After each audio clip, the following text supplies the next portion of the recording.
안녕하세요. 저는 이탈리아인 형부 그리고 친언니와 함께 작은 피자 가게를 운영하는 여자입니다. 저희 가게는 낮에는 화덕에서 갓 구운 피자와 파스타로 손님을 맞이하는 이탈리안 레스토랑이지만요.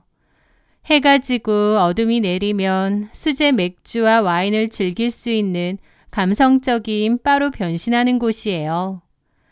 가게 한쪽 벽면을 가득 채운 대형 스크린에서는 오래된 외국 영화가 흘러나오고 가끔 언니가 그 앞에서 통기타를 칠 때도 있었습니다.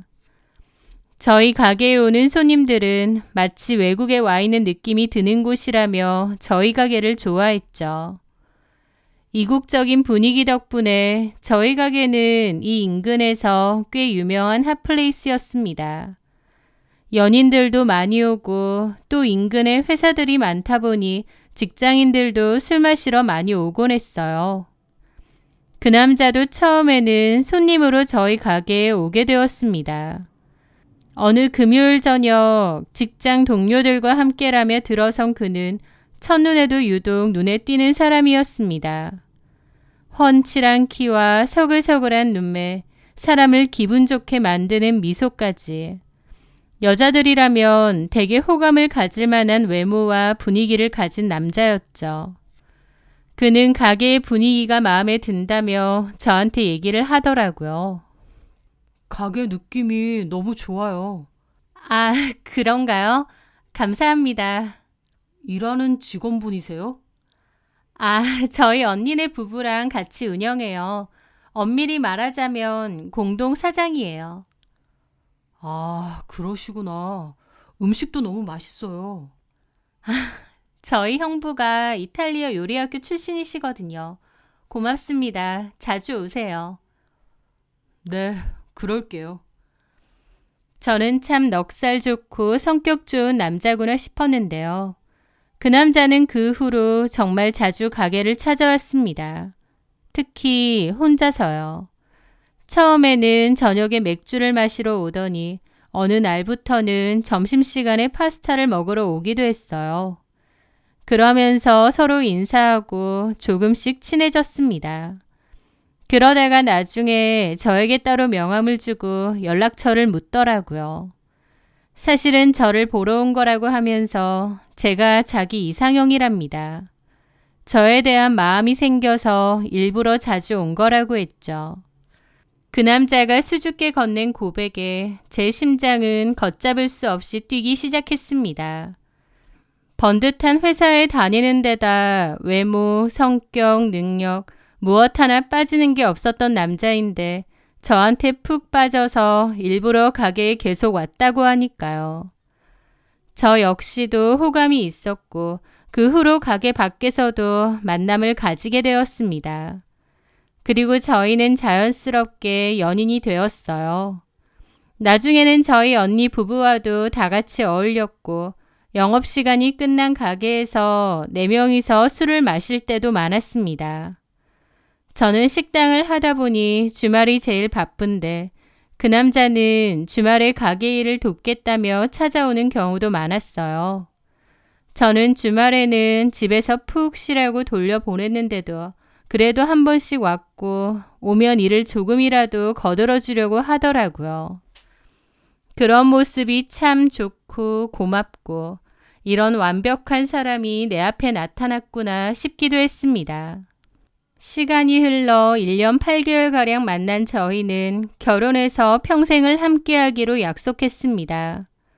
하지만 모든 것이 완벽해 보였던 그 관계에도 제 마음 한구석에는 늘 작은 불안함이 도사리고 있었는데요. 바로 남자친구 주변에 유난히 많은 여사친들이었죠. 그의 핸드폰은 데이트 중에도 종종 울렸습니다. 회사 여직원, 대학 동기 등 그에게 스스럼 없이 연락하는 여사친들이 정말 많았습니다. 한 번은 제 생일을 맞아 근사한 레스토랑에서 저녁을 먹고 있을 때였습니다. 분위기가 무르익을 무렵 그의 핸드폰에 한은정 대리라는 이름이 뜨며 전화가 걸려왔습니다. 그는 잠시 망설이다 제 눈치를 보며 전화를 받았습니다. 대리님. 네, 네. 그는 잠시 자리에서 일어나 구석으로 가서 한참이나 통화를 하고 돌아왔습니다. 저한테 자리 비워서 미안하다고 하더라고요. 무슨 일 때문이냐고 회사에 급한 일이 있는 거냐니까 남자친구가 그러는 거예요. 아, 그건 아니고 저번에 얘기했던 그 카페 이름이 뭐냐고 묻더라고. 자기 약혼남이랑 간다고. 회사에서 쉬는 시간에 그런 얘기를 자주 하거든. 그 말을 듣는데 저는 미간이 확 찌푸려지더라고요. 친한 직장 동료끼리 알려줄 수도 있겠죠. 하지만 늦은 저녁에 굳이 이런 전화를 건다는 게 이해가 안 되고 남자친구 주변에 스스럼 없이 연락하는 여자들이 워낙 많다 보니 저도 좀 예민해진 거죠. 제가 표정이 안 좋으니 남친이 묻더라고요. 왜 자기야? 근데 자기 진짜 여사친들 많은 것 같아. 뭘 많아. 그리고 지금 전화 온 건 여사친도 아니고 직장 동료라니까. 하여튼 친하니까 회사 밖에서까지 개인적으로 전화하고 그러는 거잖아. 많이 친한가 봐. 안 친해. 그냥 같은 팀이라서 가끔 다 같이 모여서 대화하고 그러는 거지. 안 친한데 회사 밖에서 그것도 이 시간에 이렇게 전화한다고? 그렇게 개인적인 용무로? 제 말에 남친은 웃으며 눈을 흘기더라고요. 왜 이렇게 예민하게 굴어? 질투의 화신이야? 그래, 나 질투 많아. 그리고 자기가 너무 여사친이 많은 것도 솔직히 신경 쓰여. 쿨한 척 했지만 솔직히 나 거슬릴 때 많단 말이야. 방금 그 전화도 그래. 굳이 주말 저녁에 전화해서 물어볼 일이야? 차라리 카톡을 하던가. 결국 제가 서운함을 터뜨리자 그는 웃으며 제 손을 꽉 잡더라고요. 으이그 바보야. 완전 질투쟁이네. 쓸데없는 걱정을 왜 하고 그래. 세상 천지 여자들이 아무리 많아도 내 눈에 보이는 건 너 하나뿐인데. 나는 다른 여자들은 여자로 보이지도 않아. 그냥 회사 사람, 그냥 친구일 뿐이라고. 나한테는 자기만 여자로 보여. 그걸 자기가 몰라? 남자친구가 달래줘도 저는 여전히 기분이 풀리지 않더라고요. 그 모습에 남친이 그러는 겁니다. 알겠어. 생각해보니 자기 입장에선 기분 나쁠 수도 있겠다. 자기가 정 신경 쓰이고 불안하다면 앞으로 내가 더 조심할게. 자기 신경 쓰이게 만들어서 미안해. 서운함을 토로하는 제게 화 한 번 내지 않고 오히려 저를 달래주고 안심시키려 노력하는 그의 모습에 저는 감동했습니다. 그리고 저도 좀 생각을 달리 먹기로 했죠. 그래, 이렇게 나를 사랑해주는데 내가 너무 예민하게 굴었나 보다. 너무 못나게 굴었나 보다 라고요. 어쨌든 그렇게 순조롭게 결혼 준비를 할 때였습니다. 저희는 회사와 가게에서 가까운 곳에 신혼집을 구하려 몇몇 개의 매물을 알아봤습니다. 그중 저희가 점 찍어둔 곳은 남친의 회사와 저희 가게에서 그리 멀지 않은 아파트였습니다. 26평이라 평수도 적당하고 지어진 지 조금 오래되었지만 주변 인프라도 좋고 가격도 괜찮았죠. 아파트 앞 부동산에 얘기를 하고 몇 개의 매물을 알아보러 다녔습니다. 그러다가 마침 시세보다 훨씬 저렴하게 금매로 나온 집이 있다고 부동산에서 연락이 왔죠. 집주인은 다른 지역에서 살고 그 집은 세를 줬는데 현재는 월세 세입자들이 살고 있다고 했습니다. 그런데 집주인이 급하게 정리를 하고 외국으로 가야 해서 다른 곳보다 시세를 훨씬 저렴하게 내놓는다고 하더라고요. 가격이 그렇게 싸다면 저희 입장에선 놓치기 아까운 매물이었습니다. 그렇게 부동산 중개업자와 함께 바로 집을 보러 갔을 때였습니다. 그런데 그날 저희는 좀 황당한 일을 겪었어요. 분명 부동산 중개업자분이 미리 전화를 해놓았고 집주인분도 세입자분들과 얘기가 되었으니 편하게 구경하시라 했는데 막상 가보니 그 세입자분들이 문을 잘 안 열어주시는 거예요. 처음엔 집에 없나 했는데 안에서 아이 소리가 들리더라고요. 그래서 다시 전화하고 초인종을 몇 번이나 누르니 그제야 열어주는데 표정이 너무 안 좋은 겁니다. 세입자들은 젊은 부부였고 아이도 둘 있더라고요. 안에 들어가니 집을 얼마나 안 치우고 사는지 어수선하고 지저분하고, 게다가 그 세입자 남편은 막 팔에 문신도 있고 인상도 험악했어요. 저희가 집 구경하는 걸 엄청 기분 나쁘게 탐탁치 않게 보고 있는 겁니다. 남친과 저도 그 시선이 따가울 정도로요. 불만이 정말 많아 보이더라고요.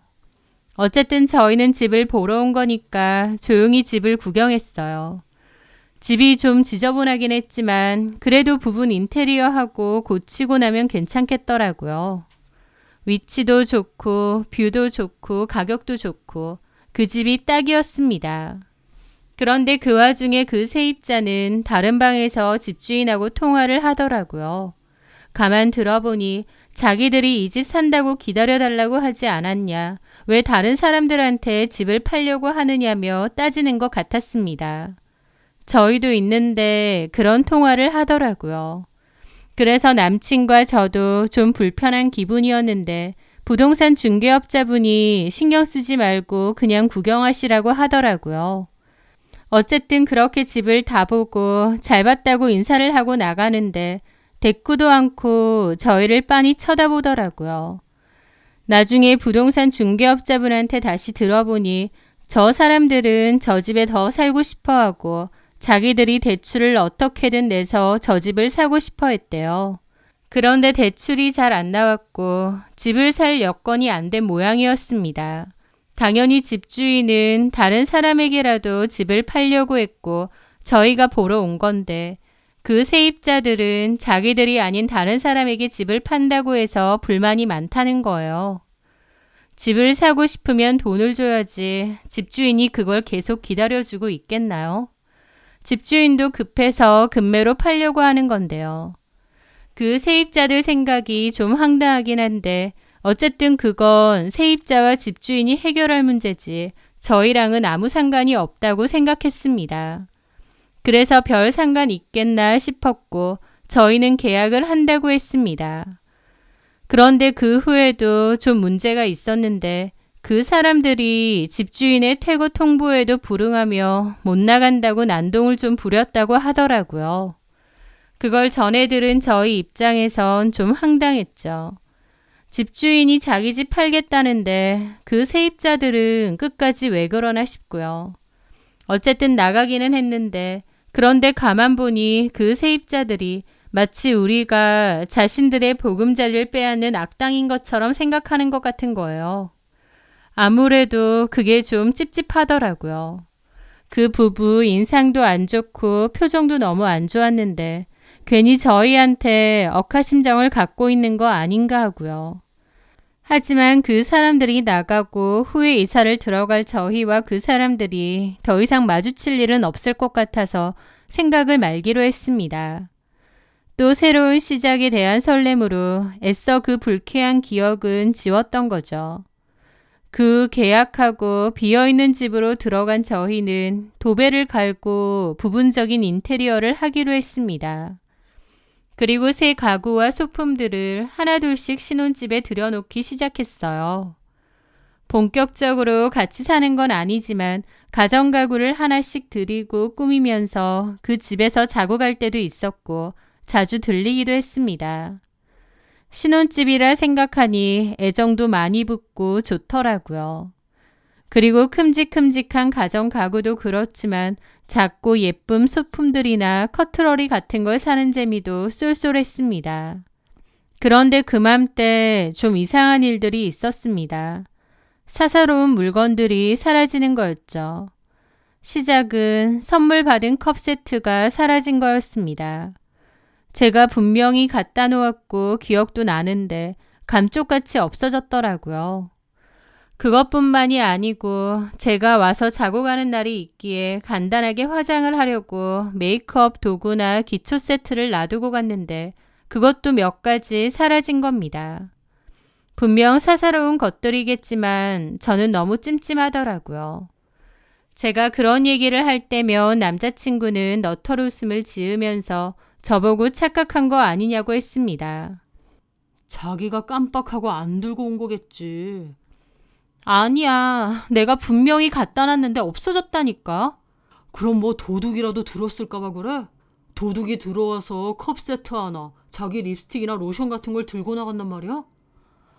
아니, 그렇지는 않겠지만 그냥 자기가 착각했거나 어디 다른 데 있는데 모르는 걸 거야.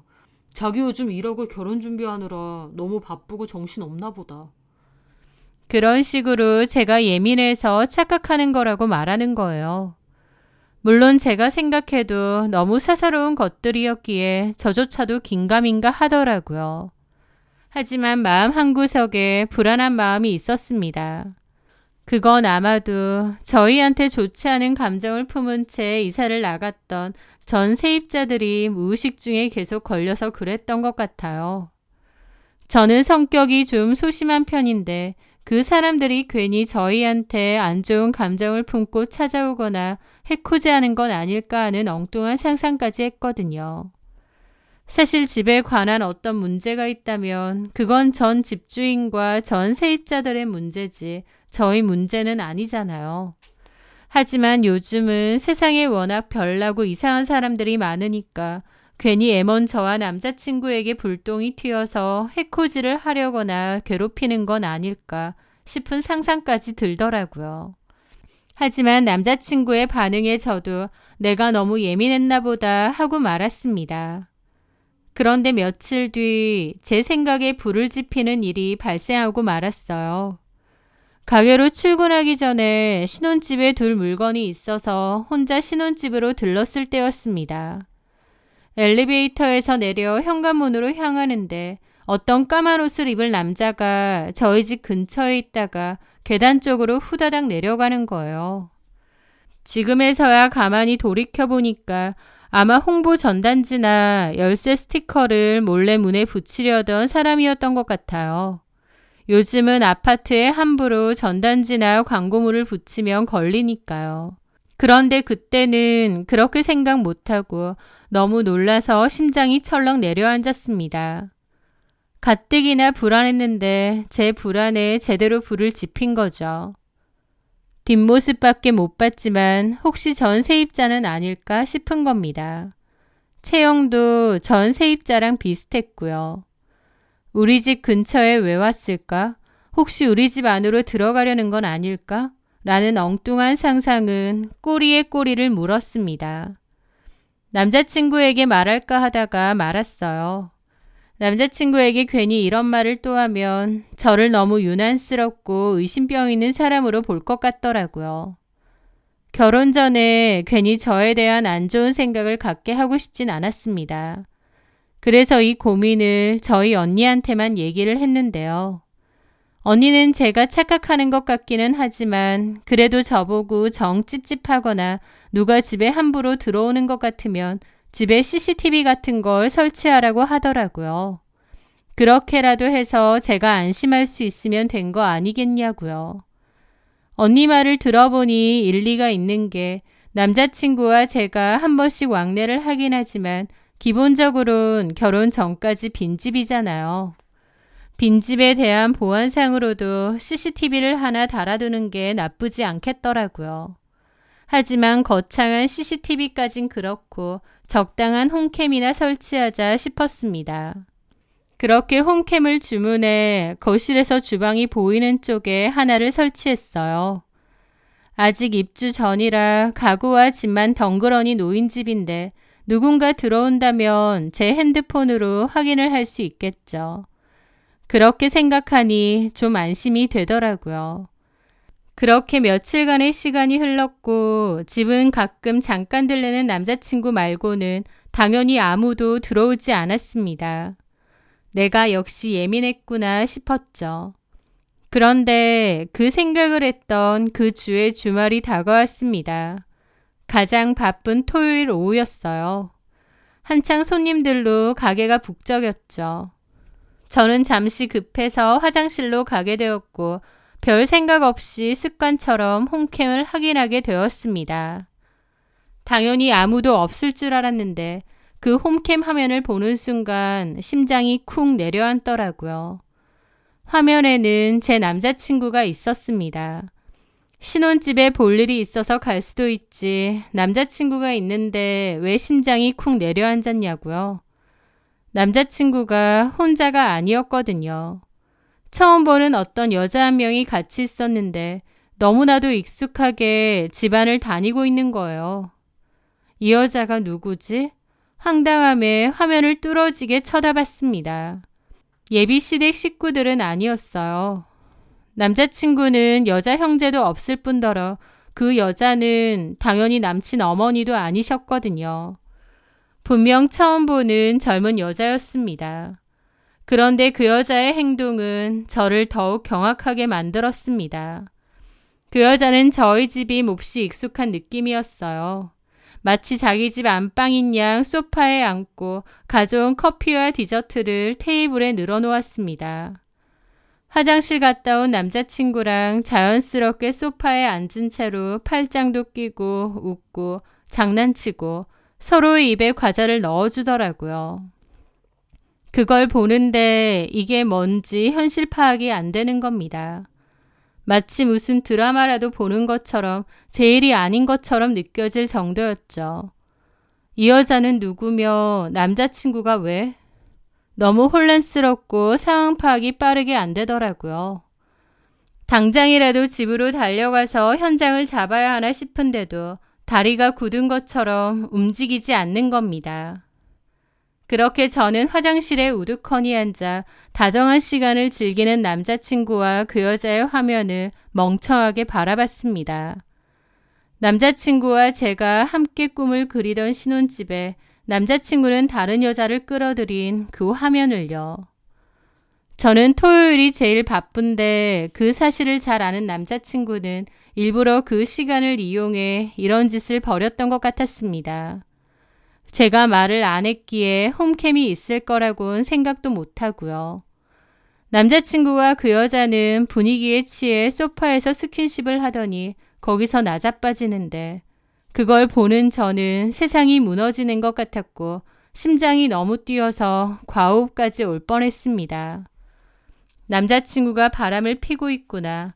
완벽히 깨달은 순간 숨이 쉬어지지 않았고 손에 들고 있던 핸드폰을 바닥에 떨어뜨릴 뻔했죠. 그리고 이어지는 영상 속에서 제 약혼자가 외간 여자와 신혼집 소파에서 짐승처럼 뒹구는 모습을 똑똑히 목격해야만 했습니다. 피눈물이 흐르는 심정으로 그걸 다 지켜봤는데 그러다가 그 여자가 누군지 번쩍 생각이 나더라고요. 그 여자는 남자친구와 같은 팀 여자였습니다. 전에 남자친구네 팀 사람들이 점심 식사를 다 같이 하러 온 적이 있는데요. 그때 남자친구 옆에 앉아있던 여자가 있었거든요. 다른 팀원분들은 저에게 반갑게 인사하는데 유독 한 여자만 좀 뚱한 얼굴로 인사도 잘 안 하길래 기억에 남았습니다. 저 여자는 누굴까 하고 나중에 남자친구에게 물어봤는데 남자친구가 한은정 대리? 라고 하더라고요. 그 이름을 듣는 순간 누군지 알겠는 겁니다. 전에 남자친구와 제가 저녁에 데이트하고 있을 때도 연락해서 이것저것 물어본 그 여자였어요.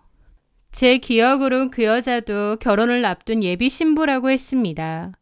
그러니까 각자 결혼을 앞둔 약혼자를 두고 제 신혼집에서 이토록 역겨운 짓을 벌이고 있었던 거예요. 그것들은 한바탕 일을 벌이고 나서 집 밖으로 나갔는데 저는 그때까지도 꼼짝도 못하고 화장실에서 그러고 있었습니다. 일하는 시간에 갑자기 사라져 오지 않는 제가 걱정됐는지 언니가 화장실에 찾으러 왔고 거기서 얼굴이 창백해져 있는 저를 발견했죠. 언니는 무슨 일이냐고 했고 저는 언니에게 영상을 보여주었습니다. 영상을 본 언니도 분노로 눈이 뒤집혔죠. 이것들 진짜 미친 것들 아냐? 지금 이러고 있을 거야? 당장 가자. 아니야. 이거 아까 거고 이것들 지금은 나갔어. 넌 여기서 뭐 하고 있어? 당장 잡으러 가지 않고. 라는데 그 순간 다리에 힘이 풀려서 주저앉을 뻔했습니다. 언니가 겨우 부축해 주더라고요. 도저히 못 가겠어. 다리에 힘이 안 들어가. 하면서 펑펑 울었습니다. 언니도 저를 안고 욕을 하면서 같이 울더라고요. 언니는 이거 절대 그냥 못 넘어간다고, 가만 안 둔다고 이를 갈았죠. 언니는 헤어질 때 헤어지더라도 이대로 쉽게 끝낼 수는 없다고, 그 더러운 것들한테 똑같이 되갚아줄 거라고 이를 갈았습니다. 언니의 말에 저도 마음을 다잡았죠. 저를 기만한 대가, 제 믿음을 짓밟은 대가를 반드시 치르게 해줘야 했습니다. 저는 언니와 계획을 짰습니다. 그리고 며칠 후 저는 아무 일도 없었던 척 남친에게 활짝 웃으며 말했습니다. 자기야, 아직 회사 사람들한테 청첩장 안 돌렸다고 했지? 자기 회사 팀원들 가게로 초대하는 건 어때? 언니가 그렇게 하래. 대접한다고. 그날 청첩장도 돌리자. 정말? 우리 팀원들 다 합치면 10명 정도 되는데 괜찮겠어? 많이 먹을 텐데. 뭘 그 정도야. 자기 회사 사람들한테 그 정도도 대접 못하겠어? 이야, 너무 좋지. 안 그래도 우리 팀원들 중에 자기네 가게 음식 좋아하는 사람들 많거든. 그럼 날짜 정하고 알려줘. 남친은 제 제안에 감동하며 기뻐했습니다. 저는 남친 앞에서 제 감정이 흔들릴까봐 걱정했는데 저도 놀랄 정도로 태연하게 대했습니다. 오히려 남친에 대한 분노밖에 없어서 그런지 마인드 컨트롤이 더 잘 되더라고요. 그렇게 날짜를 정했고 복수의 날이 밝았습니다. 가게는 그의 회사 동료들로 가득 찼어요. 그리고 그 속에는 상간 여인 한은정도 있었습니다. 아무렇지 않게 앉아있는 그 여자를 보는데 심장이 막 뛰더라고요. 그런데 잠시 후 남자친구 회사 팀원 말고도 한 명이 더 왔어요. 남자친구 말로는 한은정의 약혼남이고 다른 팀 과장이라고 하더라고요. 한은정이 그 와중에 자기 남자친구까지 부른 거죠. 가지가지 한다 싶은데 차라리 잘 됐다 싶었습니다.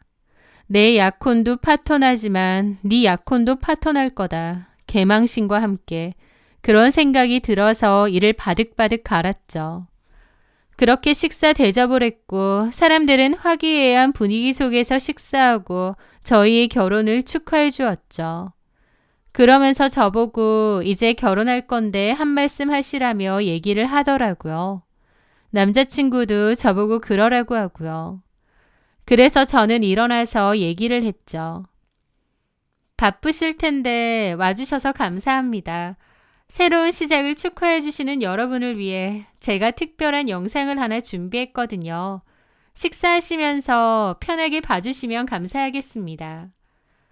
그렇게 모두의 시선이 가게 한쪽 벽면에 빈 프로젝트 스크린을 가리켰습니다. 회사 직원분들은 프로포즈 영상이라도 트는 거냐며 웃으시더라고요. 그렇게 언니가 영상을 켰고 스크린이 밝아지며 영상이 시작되었습니다. 그런데 뜬금없이 저희 집 신혼집 거실이 화면에 나타나자 제 남친과 그 여자 한은정의 얼굴이 좀 당황한 얼굴이더라고요. 자기야, 저거 우리 집이잖아. 집에 CCTV 있었어? 저는 아무 대답도 하지 않았습니다. 잠시 후 제 남친과 한은정이 현관으로 자연스럽게 들어오는 게 찍혔고 회사 사람들 모두 몹시 놀랐죠. 저 여자 한은정 대리 아니야? 맞는 것 같은데요? 그 순간 한은정과 남친의 얼굴이 새파랗게 질리더라고요. 그 둘은 자연스럽게 뒤에서 껴안고 스킨십하고 한은정은 아무렇지 않게 소파에 앉는 겁니다. 남자친구는 경악하며 저에게 달려오더라고요. 지금 뭐 하는 거야? 저거 당장 안고? 왜? 좀 더 보지 그래. 빨리 안고? 그 와중에 저희 형부가 와서 남자친구 보고 물러나라고 했고 그 자리에 마침 있던 한은정 남자친구도 아무도 건들지 말라고 소리를 지르더라고요. 한은정 남자친구는 화가 머리끝까지 난 것 같았죠. 회사 사람들 다 경악하고 흥미진진한 얼굴로 영상 보고 수근거리고 남자친구와 한은정이 지난 스킨십과 더불어 소파에 들어 누우려고 할 때 남자친구는 스크린 쪽으로 뭘 집어 던지더라고요. 지도 도저히 못 보겠나 보죠. 그리고 동시에 한은정 남자친구가 달려나오더니 남자친구의 멱살을 잡고 뒹굴었습니다.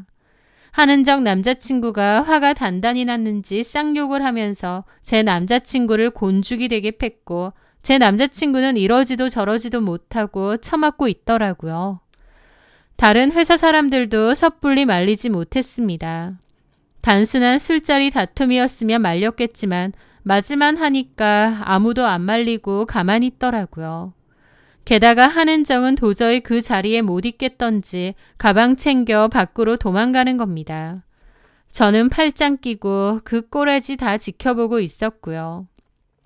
제 남자친구가 너무 처맞으니까 다른 직원들이 무슨 일 날 것 같았는지 그제야 와서 말리더라고요. 남자친구는 완전 피떡이 됐고 다른 직원이 병원에라도 가야 될 것 같다고 겨우 데리고 갔습니다. 저는 그 모든 걸 다 팔짱을 낀 채 냉소적으로 보고 있었어요. 그 어정쩡한 분위기 속에서 사람들은 조용히 자리를 떴습니다. 통쾌하면서도 씁쓸했던 그 기분, 그 이상한 기분은 아직까지도 잊혀지지가 않네요. 그 훅폭풍은 상상 이상이었습니다. 두 사람의 불륜 행각은 당연히 회사 전체에 쫙 퍼졌어요. 한은정 약혼남에게 곤죽이 되게 처맞은 제 남친은 코뼈가 내려앉았다고 하더라고요. 그래서 한은정 약혼남을 폭행 고소했다고 했습니다. 맞을만 했는데 참 뻔뻔하더라고. 하지만 알고 보니 한은정 약혼남의 큰아빠가 그 회사의 이사님이었다고 했고 그 회사의 대표님도 아는 분이라고 하더라고요. 폭행 고소는 했을지언정 당연히 후폭풍으로 남친은 회사에서 댕강 잘리게 되었죠. 회사만 잘린 게 아니라 그쪽 업계에선 앞으로 일을 구하기 어려울 거라고 하더라고요. 남자친구는 물론 한은정까지도요. 그리고 당연히 한은정도 파혼당했죠. 회사는 그 일로 들썩들썩 했다고 했습니다. 그 와중에 남자친구는 저에게 연락해서 잘못했다고 하면서 그 여자랑 자기랑은 그냥 단순한 파트너였대요.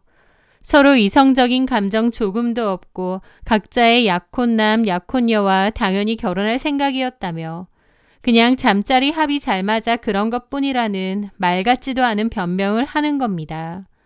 그 말을 듣는데 이 사람이 내가 정말 사랑하고 믿어서 결혼하려던 남자가 맞나 싶고 정신이 번쩍 들더라고요.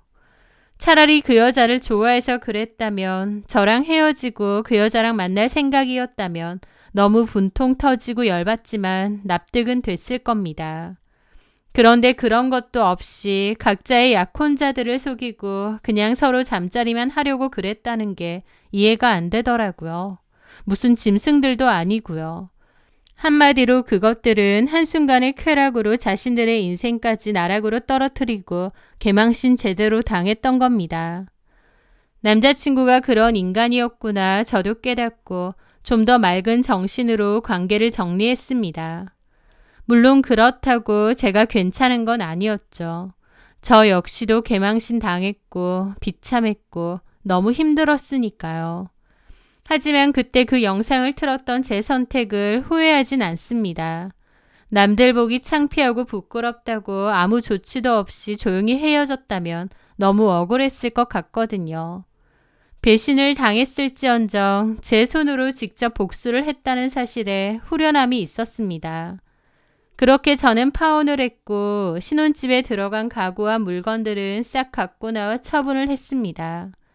그나마 불행 중 다행이라면 집 구할 때 돈을 일단 남자친구가 먼저 하고 나중에 제가 반을 주기로 했는데 일이 파토가 나면서 그러진 않아도 된다는 게 그나마 다행이더라고요. 꼴 보기도 싫은데 돈 때문에 엮여 있으면 너무 힘들잖아요. 남자친구는 대출을 받았었는데 회사 잘리면서 대출금 갚기도 힘들어지고 엄청 애매해졌나 보더라고요. 결국 완전 헐값에 다시 팔았다고 했죠.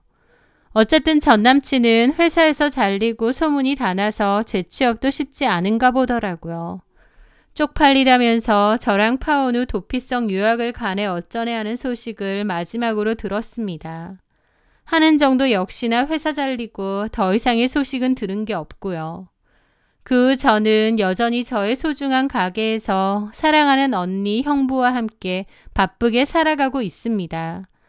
한 번씩 언니랑 그때 일을 얘기하는데 씁쓸하면서도 통쾌하기도 하고 그렇네요. 저는 그 인간들에게 가장 멋진 복수를 할 겁니다. 그건 바로 제가 더 행복하게 살아가는 거겠죠. 아픔을 지우기 위해선 현재를 살아가는 게 가장 중요하다고 하더라고요. 지난날의 아픔과 상처를 흘려보내고 지금 현재를 최선을 다해 살아가려 합니다. 제 사연 들어주셔서 감사합니다.